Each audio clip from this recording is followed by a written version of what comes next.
Hello, Shemiran Ibrahim here. I hope you've enjoyed and gotten tons of useful ideas and information and understandings from your belly dance teacher training mini course.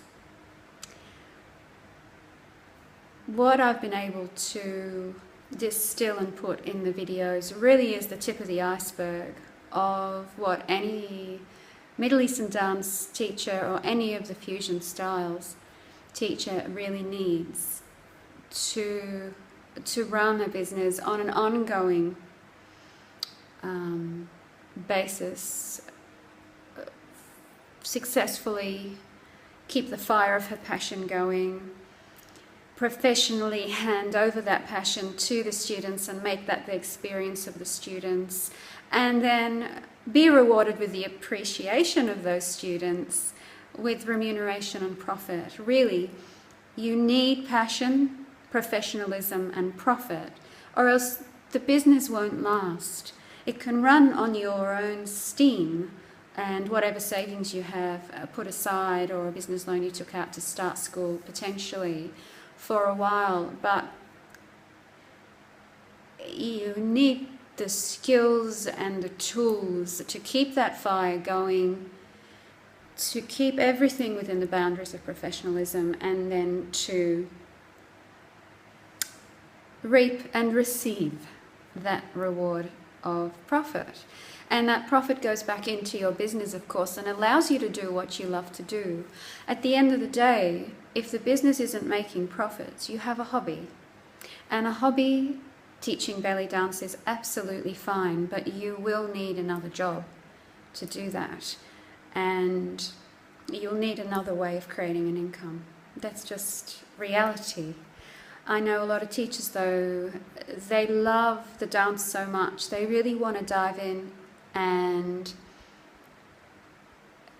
focus on that and give it their all, and a full-time job and potentially a family as well, potentially children. There just doesn't leave much time or energy left to give that school what it deserves and what it needs to keep growing and to keep bringing that joy back to the teacher. Because, I mean, really, at the end of the day, whatever we do, whatever we're engaged in,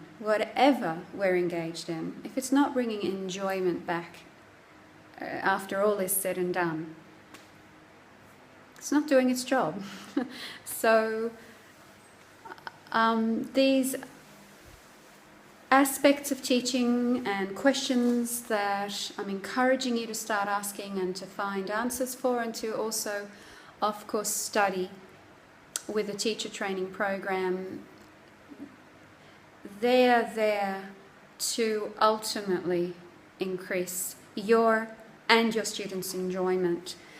Up front, at the beginning of the mini course, we covered the three main areas for Middle Eastern dance teachers, and really it could be a teacher of any dance modality.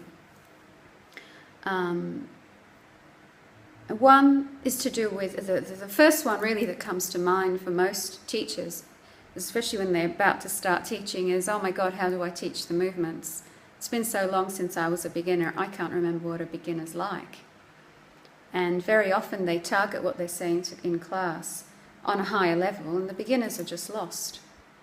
Actually, remember, we've talked about your new students and your existing students and the incredible responsibility a Middle Eastern dance teacher has towards the women who are new, to keep them and to teach them in a step-by-step, easy manner. So you're breaking down the complex into the simple, and that is not an easy thing to do.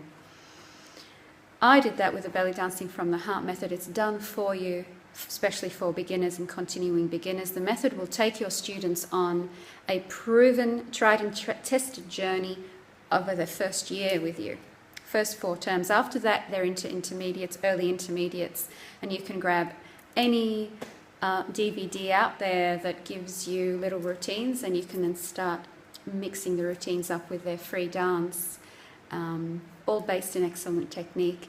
And then you're cooking with gas with your students. You really are if you're just giving them choreographies from day one, you will lose a lot due to boredom and difficulty, and you will really be giving them half the story of Middle Eastern dance in its grassroots is improvised, joyful, passionate, soulful expression to some very rich and soulful music that comes out from the Middle East. So you really do need to teach them improvisation.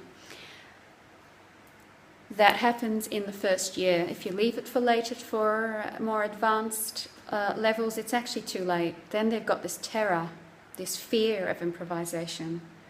And then you've got to get them around that. It's really hard. And I've seen professional dancers refuse, out of fear, to dance to a live band because they don't know what they're going to, even if it's a song they know, they might not know the tempo, or they just will refuse to dance to live music. And that's very sad because this is really at its heart, a very expressive, free dance. So you want to be giving that to your beginner students. Belly Dancing from the Heart method is going to take your hand as a teacher from day one with your students' experience all the way through their first year of learning. After that, you're flying. If those beginner students have stayed with you, and they have a much higher probability to stay with you if you give them a method that's tried and tested and that's incredibly logical and very simple to understand, then you've really got the core basis of the growth of your school. As if you're continually bringing in new students, which costs time and money and energy, as we've talked about in the marketing video, and hemorrhaging them, losing them, you're not going to get the sort of the bones of your school. It's not going to grow. So teachers need that roadmap to get the students through the difficult path of the beginner. So curriculum comes to mind instantly for teachers, and Belly Dancing from the Heart method is going to cover this for you. What to teach? I hope you can see it there, but I'll read them through for you as well. What to teach, in what order, and why that order. How to explain each part of each movement, of how to generate it. How to explain that to that lady who's walked into your class, never moved her body like that before. How do you get her to create the movement, to generate it, the motor the movement in her body without losing her? It's harder than one thinks. So the method in the DVD home study program and the accompanying handbook breaks every movement down to its nth degree. You've got to break movements down to which bone to move and which bone not to move, which muscle to pull and which one not to, how the weight shifts from one foot to the other, one side of the body to the other, and when that shift happens. Without that, you haven't done your job as a teacher. When I was learning, there were a few teachers I'd go to class with, and they just stand in front of the classroom, literally do the movement because they know instinctively how to do it at that point, and seriously and strictly say to the class, okay, now you do that. Now that's an extreme case. I've experienced it myself and lots of students have. We can't teach this dance this way. This dance, for it to be taken seriously, needs to get serious in the way it passes it on to the next generation. It needs to be professional, and most teachers will find it hard to remember what the beginner knows and doesn't know and how to explain things to the beginner. So, very important point here. Also, how to systemize then these parts and put them in a method that makes sense to the student. You have to make sense of belly dance to them. If you just give them disparate moves, which most untrained teachers will do, I'm talking specifically about the beginner journey. building the foundation of the dance in her mind and in her body. Most teachers who are especially untrained, they're just going to give these, today we'll do this and tomorrow we'll do that, and next week, next class I'll just give them this, this and this. They tend to do two things that do not work for students. Number one, they give disparate moves that don't connect in a sensical manner. So the student, after second, third, fourth class, is just overwhelmed with all these movements that don't speak to each other and don't make sense. The second thing a lot of teachers do that just does not serve the student and causes them heaps of new student loss is overwhelm. They think, I got to do a lot. This lady's paying me, she's coming to class, I've got to give her a lot. I've got to do a lot. So they give her too much for the beginner.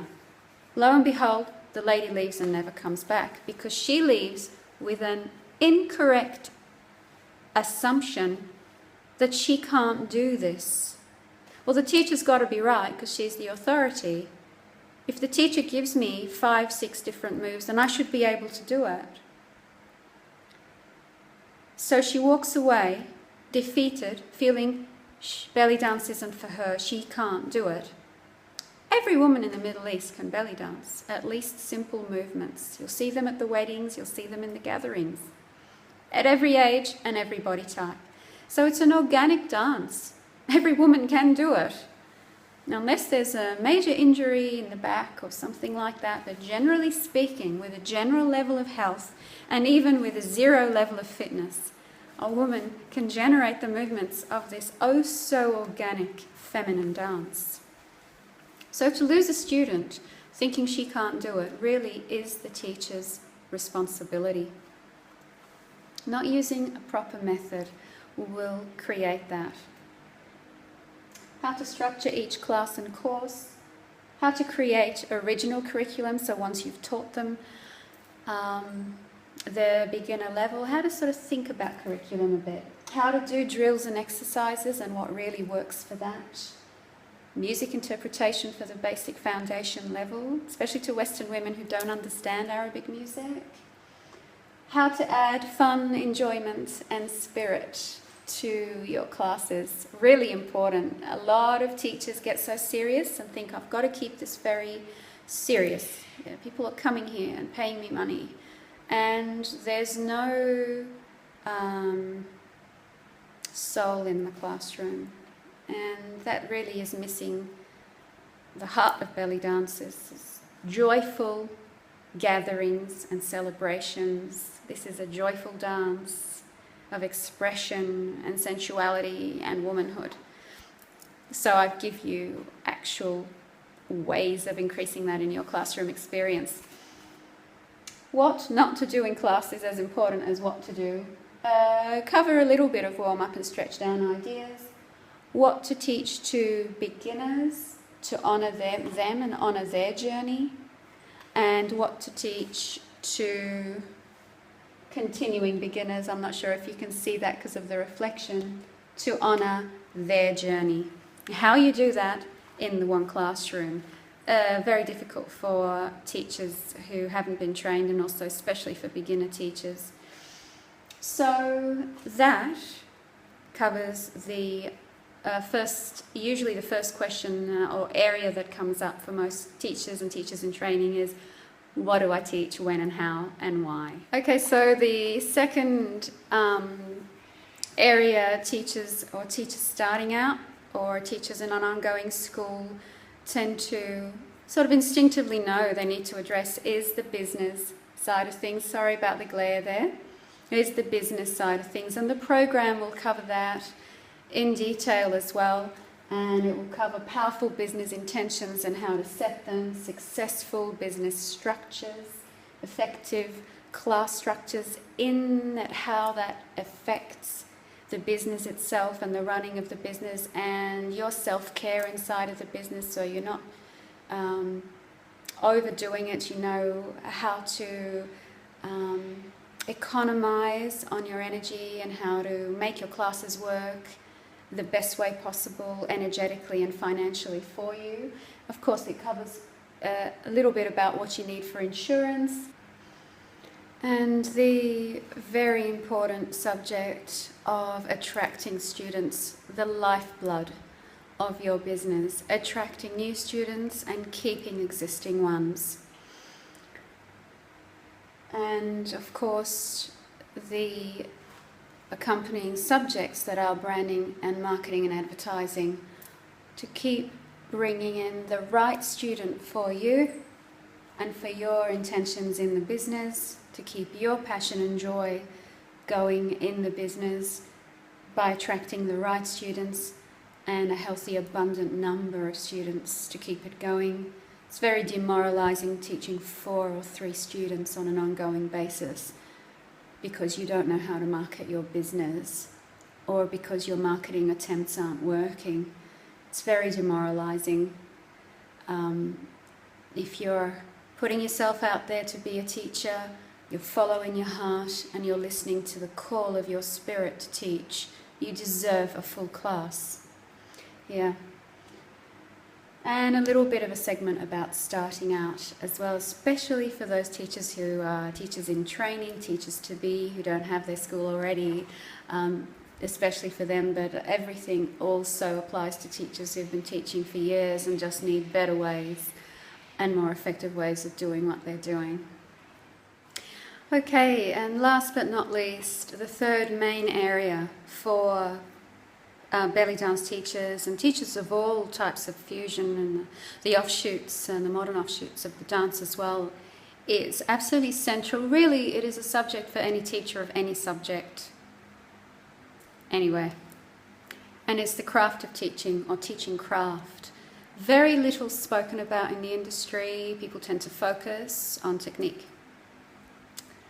And some may focus on business skills, but teacher craft really is very unique to belly dancing from the heart method, and it's absolutely empowering, enlightening, awakening, and empowering. And so many teachers in training, and so much feedback and appreciation comes for this section of the program because it's unexpected in a way of the depth of which it goes to and what it awakens in the teacher. It speaks to your teacher spirit and your teacher mind, and you have them, you see, or if you wouldn't be watching this at this point. So you were born with them. They just need training up, skilling up. So an innate ability we're born with is only as good as how much we can learn to skill up on that and then be able to deliver in the world. So innate ability on its own is never enough. Talent and gift is central and important, but it always needs craft and skill. So we delve into that in a very gentle way, but a deep way. What makes a good teacher? What makes a great belly dance teacher? We investigate and talk about how to grow your teacher mind, very specifically for teaching Middle Eastern dance, and how to grow and foster and how to express your teacher spirit and heart.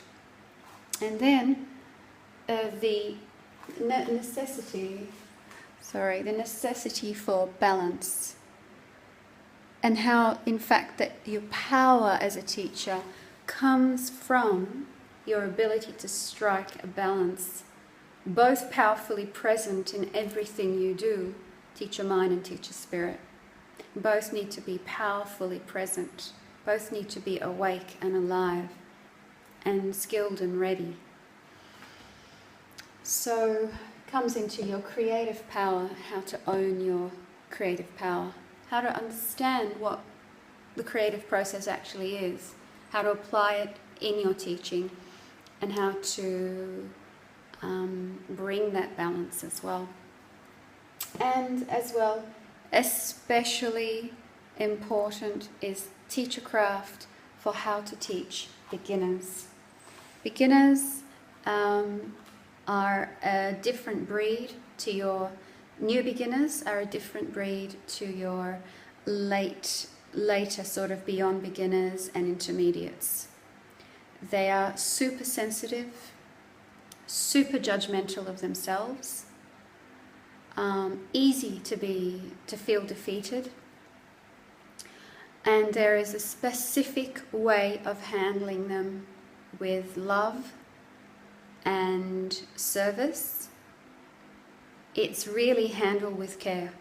It's fragile territory, and teachers very often get this wrong because they're so far down the line of their own dancing, they can potentially forget how hard it was to be a beginner. And if you continue to lose your beginners, as we've already said, you won't have a business ongoing, because they're the lifeblood. It's very, very common, even in the best of classes with the best of teachers, that you'll have a rate of new students that just don't come back.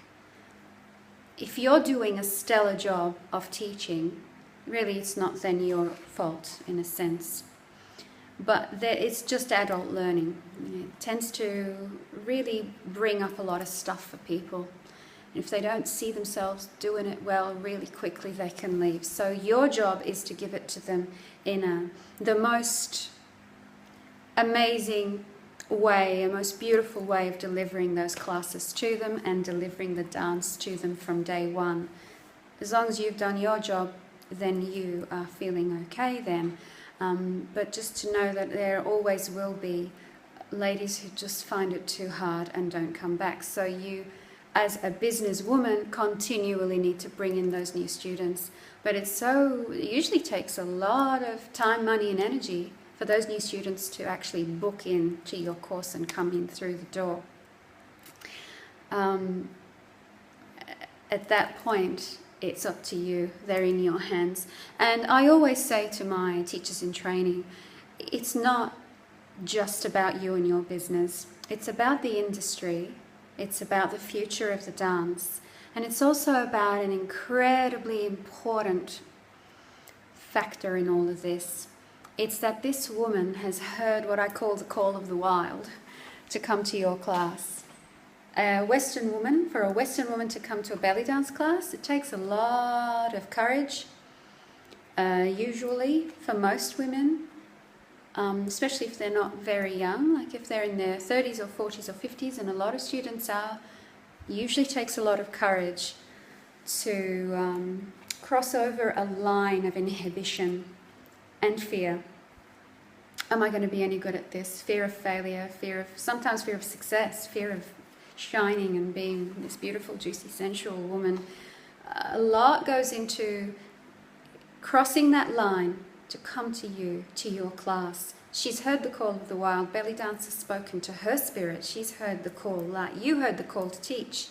She had the call to dance. It's a massive responsibility because she's on her own journey through her life. Belly dance called her because it has a very specific, unique gift for her. That is my belief, that is what I've experienced, and it's what I've seen in my students over the years of teaching. It has a unique gift, a service to give to her. It is an incredibly healing dance, and it tends to talk rather unconsciously to many women, hey, come to class, come to class. Something will tweak for them.